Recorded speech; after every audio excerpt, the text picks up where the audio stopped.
सुनिए, देखिए, समझिए सनातन सत्य। जैसी दृष्टि वैसी सृष्टि, दृष्टि विज्ञान। कुदरत, कुदरती रचना एवं कुदरत के कानून से शाश्वत सुख की प्राप्ति।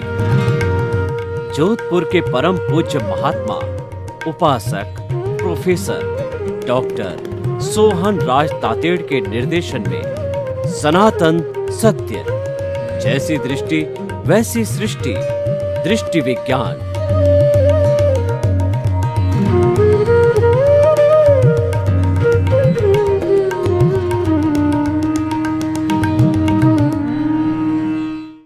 भाइयों और बहनों, मातृशक्ति को नमन। आज का हमारा बहुत सुंदर विषय अंत्योदय एवं सर्वोदय। यह विषय समस्त लोगों को साथ लेकर चलने का विषय है। यानी सर्वोदय का अर्थ यह है, अगर हम राष्ट्रीय स्तर पर बात करें तो भारत के 130 करोड़ की जो जनता है, हर व्यक्ति भारत की प्रॉपर्टी का मालिक है, हिस्सेदार है और उसको आगे बढ़ने के समान अधिकार मिलने चाहिए। इसीलिए हमारा जो संविधान बना, बाबा साहेब अंबेडकर की अध्यक्षता के अंदर संविधान बना, उस संविधान के अंदर सबको एक समान अवसर दिए जाने की बात हुई। उसको सर्वोदय कहते हैं। सबका उदय होना चाहिए। Everybody should rise. हर व्यक्ति को समान रूप से प्रोग्रेस करने के अधिकार मिलने चाहिए। यह बात अलग है कि कोई भाग्यशाली है, कोई पुण्यशाली है, किसका पुण्य प्रबल है, उसको कुदरत का सहयोग मिलता है और वो आगे से आगे बढ़ता ही रहता है। और कोई बेचारा अभागा है और उसके पापोदय है तो कुदरत का सहयोग नहीं मिलता है। क्यों? कुदरत तो कहती है कि हुआ सो न्याय। मैं जो कुछ करती हूँ हर प्राणी के साथ न्याय करता हूँ। मैं मेरी तरफ से कुछ न तो जोड़ के देती हूँ न घटा करके देती हूँ।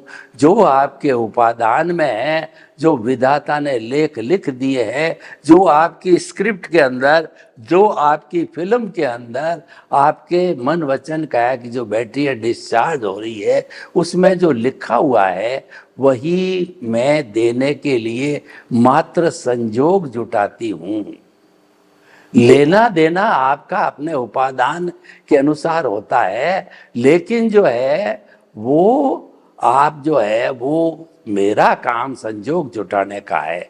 तो भाई और बहनों, हमारी संस्कृति यह है कि सबका उदय होना चाहिए, सबका भला होना चाहिए, सबका विकास होना चाहिए। सर्वे भवन्तु सुखिनः सर्वे सन्तु निरामया। लोक के जीवों को सुख मिले, शांति मिले, आनंद मिले, प्रेम मिले, सौहार्द मिले और सभी हम हिल मिल करके शांतिपूर्ण सहवास करें और धरती पर स्वर्ग को उतार लाए। यानी सभी के साथ में समानता का व्यवहार होना चाहिए, किसी के साथ अन्याय नहीं होना चाहिए। यह बात जुदी है कि उसका भाग्य किसी को कम देता है, ज़्यादा देता है, वो बात तो अपने अपने कर्मों के अधीन होती है। तो भाई और बहनों, सर्वोदय करने के लिए हम क्या करें? सर्वोदय करने के लिए सबसे पहला हमको जीवन का एक सिद्धांत बनाना पड़ेगा। मैं किसी को सुख न दे सकूं तो कम से कम किसी को दुख न दूं। अगर हर व्यक्ति इस दृष्टिकोण से देखना चालू करे कि मेरे द्वारा किंचित मात्र भी किसी को कष्ट नहीं होना चाहिए, तो कोई व्यक्ति दुखी हो ही नहीं सकता। आजकल व्यक्ति दुखी क्यों है कि लोग उसको प्रताड़ना देते हैं। लोग अपने लोभ लालच के वशीभूत किसी को षड्यंत्र के अंदर डालते हैं, किसी के साथ धोखाधड़ी करते हैं, किसी के साथ छल कपट करके और व्यक्ति को विवश करते हैं दुखी होने के लिए। भाई और बहनों, यह मानव के बीच में बहुत चल रहा है। जबकि दूसरी जो हमारी जो गतियां कहिए या दूसरे प्राणी हैं वो एक दूसरे का इतना अहित नहीं करते हैं, यह बात दूसरी है। एक वाइल्ड एनिमल है, उसको भूख लग गई तो वो अपने छोटे प्राणी को खा लेता है, यहाँ तक तो बात ठीक है। लेकिन मानव जो है वो चारों तरफ से इस सृष्टि माँ का दोहन कर रहा है, चारों तरफ से लोभ के वशीभूत अपना घर भर रहा है। उसको ये पता नहीं यही मेरे दुख का कारण बनेगा। और लोभ है, ऐसा कहा जाता है कि लोभ गला कटाता है, यानी कि ज्यादा लोभ करने वाले जो है उनकी दुर्गति होती है। तो भाई और बहनों, हम सर्वोदय में विश्वास करेंगे तो हम किसी के साथ अन्याय नहीं करेंगे और ऑटोमेटिकली हम simple living and high thinking की बात करेंगे कि जो है सादा जीवन उच्च विचार। ऐसा नहीं कि मैं तो बड़ी बड़ी अटालिकाओं के अंदर जो है ऐशो आराम करता रहूं और जो है लोगों को दुख देता रहूं, लोगों को चूसता रहूं, लोगों के प्रति झूठे कागज बनाऊं, लोगों पर केस चला करके और मैं मेरा बेनिफिट निकाल दूं। यह बात दूसरी है। किसी को भाग्योदय से पुण्योदय से अटालिका मिलती है और किसको पापोदय से अपने दुख के कारणों से पाप के उदय से जो है वो झुग्गी झोंपड़ी मिलती है, वो बात दूसरी है। लेकिन प्रश्न ये है कि जो है हम चलाकर किसी के साथ बुरा न करें और हो सके जितना दूसरे का सहयोग करें। नहीं सहयोग कर सकते हैं तो कम से कम किसी को तकलीफ तो न दें, ऐसा हमारे को चिंतन करना पड़ेगा। और ऐसा हम चिंतन कर लेंगे तो किसी को कोई तकलीफ आने की नहीं है, क्योंकि हमारा जो समाज है ये परस्पर गुरु जीवानाम के सिद्धांत के ऊपर आधारित होता है। एक दूसरे को सहयोग देना और एक दूसरे से सहयोग लेना, गिव एंड टेक का फॉर्मूला चलता है, उससे हमारी लाइफ बहुत इजी हो जाती है। लेकिन क्वेश्चन ये है कि व्यक्ति को अपनी सीमा से बाहर नहीं आना चाहिए, उसको अनुशासन के अंदर रहना चाहिए, उसको लक्ष्मण रेखा के भीतर रहना चाहिए। उसके बाहर आ जाएगा तो विनाश हो जाएगा। नीड की पूर्ति करना उसकी ड्यूटी है, वो जायज है। और नीड की पूर्ति नहीं करता है तो एक संसारी व्यक्ति कायर है, वह पीठ दिखा करके भाग रहा है। ऐसे व्यक्ति को कोई लाइक भी नहीं करता है। लेकिन आपकी नीड पूरी हो गई तो साईं इतना दीजिए और जामे कुटुंब समाए, मैं भी भूखा नहीं रहूं और साधु न भूखा जाए। हे प्रभु, हे ईश्वर, हे भगवान, मुझे इतना देना कि न तो मैं भूखा रहूं न मेरा परिवार भूखा रहे। और अतिथि देवो भव, जिसके आने की कोई तिथि नहीं है, उसकी सेवा करूं, मैं हाथ का उत्तर दे सकूं। कोई मुझे सहयोग मांगने आवे तो मेरा हाथ यूं रहना चाहिए, मैं मुंह का जवाब नहीं दूं, हाथ का जवाब दूं। कहने का अर्थ ये हुआ, हमें जो है दूसरे के हितों की रक्षा करनी चाहिए, दूसरे के बारे में चिंतन करना चाहिए। देखिए, तीन तरह की चेतना होती है। एक तो स्वार्थ की चेतना होती है जिसको हम बहिर आत्मा कहते हैं। वो क्या सोचती है कि मैंने पिया, मेरे बैल ने पिया, कुआं डहे तो डहे। यानी कि पुराने जमाने के अंदर चरस के माध्यम से एवड़ों को पानी पिलाया जाता था, उसकी एवड़ ने पानी पी लिया, उसने खुद ने पी लिया, अब चल दिया और वो कहता है कुआं डहे तो डहे। क्यों भाई, तुम्हारे पीछे आने वाले लोग भी बहुत है पीने वाले, तो तुम दुर्भावना क्यों कर रहे हो? तो दुर्भावना को मन से निकालना चाहिए। मेरा घर, मेरा परिवार, मेरी धन, मेरी दौलत, मेरी पद प्रतिष्ठा, मेरे रिश्ते नाते जो है उसके अंदर ही मशगूल रहता है, मैं मेरा के दायरे से बाहर नहीं जाता। इसीलिए हमारे धार्मिक ग्रंथों ने मैं मेरा को अज्ञान कहा है। आई जो प्योर सोल है उसके साथ में माई, मैं मेरा अज्ञान जुड़ जाता है तो वह प्योर सोल बॉन्डेड हो जाती है, इक्वल टू बॉन्डेड सोल। और आई है जो बॉन्डेड सोल है, उसमें से माई मतलब मैं और मेरा निकाल दो, उसमें से अज्ञान निकाल दो तो प्योर सोल बन जाती है।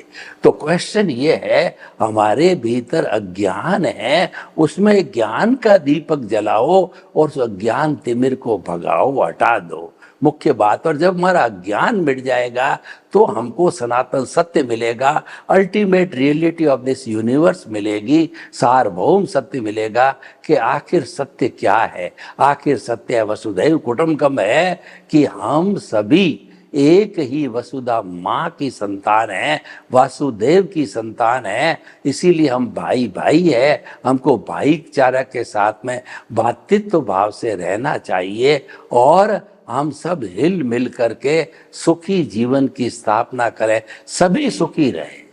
होता क्या है आज के युग के अंदर, व्यक्ति पराये दुख डूबला है, दूसरे का जो सुखी देख करके वो भीतर ही भीतर उबलता है कि मेरे पड़ोसी मकान 5 मंजिला, मेरे 1 मंजिला ही है, उसका मकान ढह जाए, उसके इनकम टैक्स की रेड पड़ जावे, वो बीमार हो जावे, उसके घाटा लग जावे, उसका सर्वनाश हो जावे।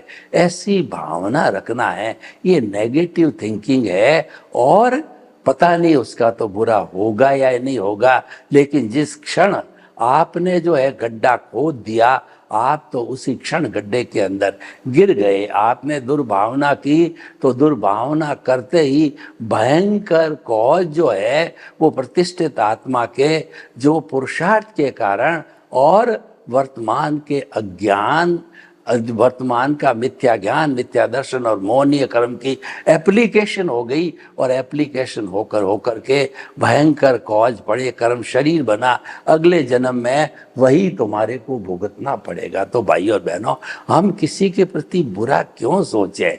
हमें हमेशा जो है वो जो करुणा, मैत्री, प्रमोद, करुणा, मध्यस्थता की भावना रखनी चाहिए। इसका अर्थ ये है कि समस्त प्राणियों के साथ में मैत्री करो, मित्रता करो, मेरा कोई दुश्मन नहीं है, सभी लोग मेरे मित्र हैं, सबका सर्वोदय होना चाहिए, सबका अंत्योदय होना चाहिए और प्रमोद भावना होनी चाहिए कि मेरे गांव का व्यक्ति आगे बढ़ रहा है, मेरा भाई आगे बढ़ रहा है, मेरे देश का व्यक्ति आगे बढ़ रहा है, मेरे प्रांत का व्यक्ति आगे बढ़ रहा है, तो हमें जो है उसमें खुशी होनी चाहिए। ये प्रमोद भावना है, ये रखी जानी चाहिए। मैत्री, प्रमोद, करुणा, और करुणा की भावना होनी चाहिए। कोई बेचारा दुखी है, उसके दुख को देख करके प्रसन्नता जाहिर नहीं करनी चाहिए, बल्कि हमें भी उसके दुख को शेयर करने के लिए उसको सांत्वना देनी चाहिए कि भाई ये दुख भी जाने वाला है, यह भी चला जाएगा, ये उदय प्रारब्ध के अधीन आया है, तुम चिंता मत करो, ये जाने के लिए आया है। दुख जा रहा है, सुख जा रहा है, आयु जा रही है, कोई रहने के लिए आया नहीं, कोई स्थायी नहीं है। तुम श्रद्धा और सबूरी रखो, अपनी शुद्ध आत्मा के अंदर श्रद्धा रखो और धैर्य रखो, ये दुख अपने आप चला जाएगा, ये दुख के बादल अपने आप छट जाएंगे। तो भाई और बहनों, सर्वोदय कीजिए। और अंत्योदय का अर्थ होता है हम सभी हिल मिल करके, जो अंतिम ग्रास रूट का व्यक्ति है, रिमोट गांव का व्यक्ति, जिसके पास न शिक्षा है न साधन है और वो अभावग्रस्त है, उसको ऊपर उठाने के लिए हम प्रयोग करें और उसको ऊपर उठाने के लिए हम सहयोग करें। जिसको कि हमारे समाज के अंदर कहा गया है, तन की सेवा, मन की सेवा और धन की सेवा। ये सेवा उन लोगों के साथ की जानी चाहिए जो कि अभावग्रस्त है, जो कि अंत्योदय वाले लोग हैं, वो लास्ट श्रेणी के लोग हैं, उनका भाग्य काम नहीं कर रहा है, इसी कारण वो अभावग्रस्त है, वो दुखी है, वो झुग्गी झोंपड़ी वाले हैं, जहाँ न तो लाइट मिलती है, मच्छर काटते हैं, बरसात के दिनों के अंदर पानी टपकता है, ऊपर से बराबर जो है सोने की जगह नहीं है, ऐसे, और 3 जून की रोटी नहीं है, ऐसे जो है वो बहुत से लोग हैं हमारे भारतवर्ष में 50% पॉवर्टी के नीचे जीवन यापन कर रहे हैं। तो ऐसे अभावग्रस्त लोगों का और अंतिम छोर के लोगों के बारे में चिंतन करना, उनका डेवलपमेंट करना, उनको रिहेबिलिटेशन करना, उनको एक कॉलोनी बना करके बसाना, उनको रोजगार देना, ये सारा चिंतन जो है किया जाना चाहिए। इसको कहते हैं नर की सेवा, नारायण की सेवा। अगर आप भूखे को भोजन दो, प्यासे को पानी दो, बीमार का ट्रीटमेंट करो, जिसके घर नहीं है उसके रैन बसेरा बसाओ। तो जितना जितना हम सहयोग की भावना रखेंगे, अपने खुद की पॉकेट के आधार पर वो सहयोग करेंगे, वो सहयोग वास्तव में उन अभावग्रस्त लोगों के लिए एक बहुत बड़ी संजीवनी का काम करती है। उससे उनका काम निकल जाता है, उससे उनका जो है वो जो कहना चाहिए जीवन है वो निश्चित और निश्चिंत हो जाता है। तो भाई और बहनों, अंत्योदय और सर्वोदय की बात हमने जो है व्यवहार जगत के अंदर बहुत की है। हमारा सनातन सत्य व्यवहार जगत और निश्चय जगत दोनों को साथ लेके चलता है, दोनों की ब्लेंडिंग में विश्वास करता है, दोनों के आपस के अंदर जो है वो मिलाव के लिए विश्वास करता है कि दोनों मिलकर के कोई तरक्की करे। और एक जगत के तरक्की करने से तरक्की होती भी नहीं है, तरक्की द्वैत के अंदर होती है। भीतरी जगत और बाहर के जगत दोनों में हमारी प्रोग्रेस होनी चाहिए। बाहर की प्रोग्रेस तो आध्यात्मिकता हो गई, आध्यात्मिकता स्थायी कब रहेगी? जब जब बाहर की जो है वो तो भौतिकता हो गई, भौतिकता स्थायी कब रहेगी कि उस पर आध्यात्मिकता का अंकुश होगा। बिना अध्यात्म के अंकुश के भौतिकता जो है लंबे समय टिक नहीं पाती है। तो भाई और बहनों, आध्यात्मिक जगत की बात करें कि अध्यात्म जगत सूक्ष्म का जगत है, प्रभु का जगत है, वो आनंद का जगत है। और वो ऐसा जगत है कि वहाँ प्रभु की प्राण प्रतिष्ठा होकर के वो मंदिर में विराजमान है। ये शरीर है, मंदिर है, पिछले जन्म के कर्म के भुगतान के लिए मिला है, इसीलिए इसको शुद्ध रखना चाहिए, साफ रखना चाहिए। और भीतरी बात करूं तो नकारात्मक सोच बिल्कुल नहीं होनी चाहिए, सकारात्मक सोच होनी चाहिए। जितनी जितनी सकारात्मक सोच होगी उतना उतना हमारे भाइयों का हम अंत्योदय और सर्वोदय कर पाएंगे। ये अंत्योदय और सर्वोदय जो है ये पर कल्याण की योजना होती है, ये वसुधैव कुटुंबकम से जुड़ी हुई होती है। ये परार्थ की भावना है, परमार्थ की भावना है कि मैं भी जीऊं, मेरा पड़ोसी भी जियो और जीने दो के सिद्धांत के ऊपर आधारित होता है। तो भाई और बहनों, अंत्योदय और जो है सर्वोदय का अर्थ हुआ कि हमारे को जो है सर्व कल्याण की, सर्व मांगल्यम की बात करनी चाहिए। सबका भला हो, उसमें हमारा भला निहित है। और कहा गया है कि जो दूसरे के आंसू पहुंचता है, ईश्वर उसकी आंखों में आंसू आने ही नहीं देते हैं। हमारे भले की जहाँ तक बात है, अगर हम दूसरे का भला करें तो हमारा भला उसके अंदर निहित ही रहता है, अलग से नहीं होता है। तो भाई और बहनों, अंत्योदय और सर्वोदय के माध्यम से हमारे समाज के अंदर एक माहौल बनाना है कि समस्त, चाहे कोई किसी जाति का हो, लिंग का हो, भाषा का हो, कोई जेंडर हो, कम योग्यता वाला हो, ज़्यादा योग्यता वाला हो, कोई पैसे वाला हो, कोई कम पैसे वाला हो, कोई बिना पैसे वाला हो, सभी हमारी इस सोसाइटी के अंग है और हमारे सोसाइटी के वो सदस्य है। सबके साथ में समानता का व्यवहार होना चाहिए, रेस्पेक्ट का व्यवहार होना चाहिए। उसकी जो है वो कहना चाहिए कि आज उसके ऊपर कोई भी जो है आत्मविश्वास पर चोट नहीं आनी चाहिए। तो भाई और बहनों, आइए आज विषय को जो है हम और गहराई से चिंतन करें कि सर्वोदय होने से क्या होगा।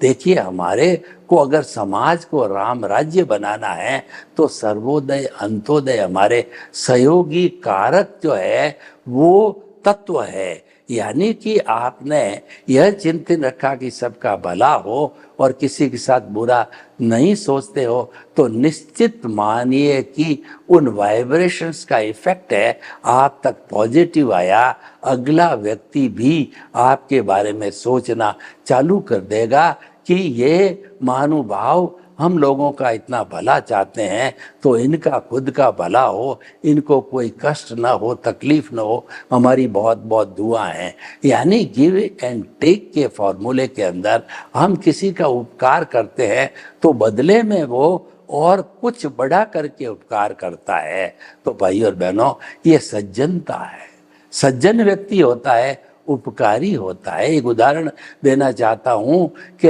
एक जो तालाब के किनारे एक बाबा जी की कुटिया थी और बाबा जी रोज पानी भरने के लिए गगरी को लेकर के तालाब जाते, डुबाते, तो हमेशा एक काला बिच्छू आके उसको काट देता है और खून आता है और बाबा जी उसको झड़क करके पुनः उस तालाब के अंदर डाल देते हैं। और एक उसके पास में युवक का भी मकान था। उसी समय वो बालकोनी में आके खड़ा हो जाता और देखता रहता कि ये जो है साधु महात्मा क्या करते हैं, वही रूटीन की प्रक्रिया। एक दिन उससे रहा नहीं गया और उस युवक ने पूछ लिया कि महात्मा जी, ये तो कुटिल स्वभाव का है, ये आपको रोज रोज डस के जहर चढ़ाते हैं, लेकिन फिर भी आप रोज रोज इसको क्षमा करके पानी में डाल देते हो, आपको तो जो है इसको जिंदा नहीं छोड़ना चाहिए। तो स्वामी जी ने बहुत सुंदर जवाब दिया कि ये अपनी सज्जनता, ये अपनी दुर्जनता नहीं छोड़ता है, तो मैं मेरी सज्जनता को क्यों छोड़ूं? क्योंकि सज्जनता मेरा गुण है, लक्षण है, जैसे दुर्जनता इसका गुण और लक्षण है। तो भाई और बहनों, हमारे जो गुण और लक्षण है उसकी डेवलपमेंट करते रहना चाहिए। भीतरी जगत के अंदर मुख्य स्थान होता है वो ज्ञान दर्शन वाला, ज्ञान दर्शन का होता है। कहा भी गया है कि मैं सच्चिदानंद हूँ, मेरा स्वरूप सच्चिदानंद का है। सत का मतलब अविनाशी है और चित का मतलब मैं ज्ञान दर्शन वाला हूँ, यानी मेरा अस्तित्व है, ऑन्टोलॉजी है, वो ज्ञान दर्शन वाली है और वह सम्यक ज्ञान सम्यक दर्शन है। तो इसीलिए हम अगर ये बराबर चिंतन करते रहे कि हम कौन हैं, तो हमें जो है वो जो भीतर चिंतन करने में लग जाएंगे तो हमें अपने आप ही रास्ता मिल जाएगा कि हमारा अस्तित्व जो है, सबके अस्तित्व में हमें किसी भी प्राणी के अस्तित्व को नकारना नहीं चाहिए। अगर हम किसी प्राणी के अस्तित्व को नकारते हैं तभी उसकी हिंसा करते हैं, और अस्तित्व को नकारने का अर्थ हुआ कि हम अपने आप भी अपने अस्तित्व को नकार रहे हैं। कोई है पर हम मानते हैं कि फला व्यक्ति में आत्मा नहीं है, उसके अस्तित्व को नकारा, तो आप खुद नकारात्मक भाव के हो जाओगे और आपका आत्मविश्वास टूट जाएगा कि मैं मन वचन काया से मुक्त, ऐसा मैं शुद्ध आत्मा हूँ, मैं शुद्ध आत्मा हूँ। मन वचन काया कुदरती रचना है और मन वचन काया कुदरती रचना से मुक्त, ऐसा मैं शुद्ध आत्मा हूँ। ये जो है चतुरंगी फॉर्मूला कब लगता है कि जब हम जो है वो अपने आप का परिचय करते हैं, पहचान करते हैं और लोगों को भला जो लगे वैसा कार्य करने की कोशिश करते हैं। हम सर्वोदय और अंत्योदय की बात करते हैं। जब ये करने लग जाता है तो ऑटोमेटिक हमारे भीतर एक परिवर्तन आता है, और अगर हमारा भाग्योदय छलांग मारता है और इस जन्म में हमारे को पूर्व के जन्मों से जो कुछ अतिरिक्त जो है, जो ज्ञान प्राप्त करने का अगर हमारा उदय प्रारब्ध है, तो हमारे को कुदरत सहयोग देती है और ज्ञानी पुरुष आते हैं और जो कहना चाहिए सदगुरु आते हैं, वो हमारे को एनलाइटनमेंट देते हैं, वो हमारे को शक्ति देते हैं, ज्ञान देते हैं और हमारे को एहसास करा देते हैं कि तुम मन वचन काया से मुक्त, ऐसे शुद्ध आत्मा हो। इस तरीके का वो चिंतन हमको करा करके और शुद्ध आत्मा स्वरूप का जो है स्पर्श कराते हैं। देखिए, स्पर्श होता है, सम्यक दर्शन से स्पष्ट होता है, स्पर्श होता है। जिस प्राणी को सम्यक दर्शन का स्पर्श हो गया, मान के चलिए कि वो कभी न कभी अर्धपुर्गल परावर्तन के अंदर जितना परमाणु घूमता है समय में, उसमें वो कभी न कभी सिद्ध बुद्ध और मुक्त है अवश्य बनेगा, क्योंकि उसको स्वाद मालूम हो गया है, जो है शाश्वत सुख का स्वाद मालूम हो गया है, उसको अपना आत्मा का अस्तित्व मालूम हो गया है। आत्मा के अस्तित्व में वो स्वाद है कि उसकी अनुभूति चालू हो जाए तो व्यक्ति बाहर के सब तरह के स्वादों को, जो भौतिक स्वाद है, वो भूलता जाता है और पुनः जो है वो अपने भीतर जाकर के और जो सुख का धाम है उससे करके उसमें लीन हो जाता है और धीरे धीरे शाश्वत सुख को प्राप्त कर लेता है। तो भाई और बहनों, अंत्योदय सूर्योदय, अंत्योदय और जो है वो सबका भला हो, सर्वोदय है, ये सूत्र हमारी भारतीय संस्कृति के हमको खूब अच्छी तरह से सिखाते हैं, ताकि हमारा डेवलपमेंट होता रहे। सर्वे भवन्तु सुखिनः, सर्वे सन्तु निरामया। लोग के जीवों को सुख मिले, शांति मिले, आनंद मिले, प्रेम मिले, सौहार्द मिले, और हम सभी सर्वोदय और अंत्योदय की भावना से परहित का ध्यान रखें। आपके प्रति मंगल भावना। ओम शांति।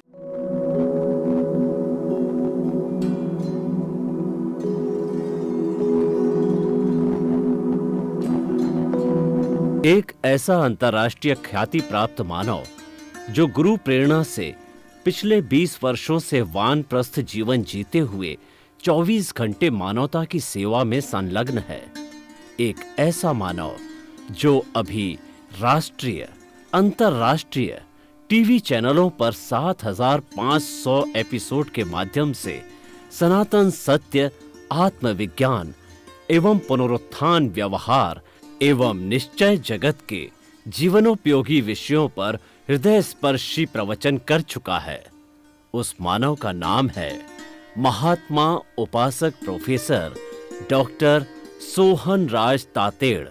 प्रोफेसर तातेड़ द्वारा योग, दर्शन, शिक्षा विषयों पर रचित पीएचडी स्तर के 250 शोध ग्रंथ भारत के 100 प्रतिष्ठित विश्वविद्यालयों में शोधार्थी पढ़ रहे हैं, तथा वे सभी शोध ग्रंथ वहां की सेंट्रल लाइब्रेरियों में उपलब्ध हैं।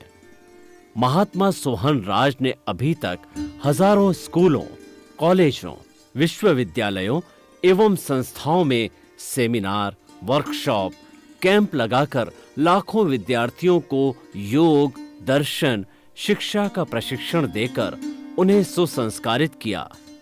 डॉक्टर तातेड़ ने भारतीय संस्कृति उत्थान के 4000 से अधिक समसामयिक विषयों पर आर्टिकल लिखकर ऑनलाइन जर्नल, पत्रिकाओं, वेबसाइट्स पर प्रकाशित किया, जिसका उपयोग लाखों पाठक कर रहे हैं। उपासक तातेड़ के 5000 से अधिक आज का सुविचार, आज का शुभ संदेश, आज का मंगल भावना योग आदि चिंतन websites, Twitter, blogger, Facebook, YouTube माध्यमों से लाखों लोग अपना जीवन निर्माण कर रहे हैं। मानवता के मसीहा ऐसे महामानव महात्मा सोहन राज तातेड़ के प्रोफाइल को अभी तक विश्व के 20 लाख दर्शक यूट्यूब पर, 12 लाख गूगल पर एवं लाखों दर्शक फेसबुक, ब्लॉगर, ट्विटर और इंस्टाग्राम पर देख चुके हैं।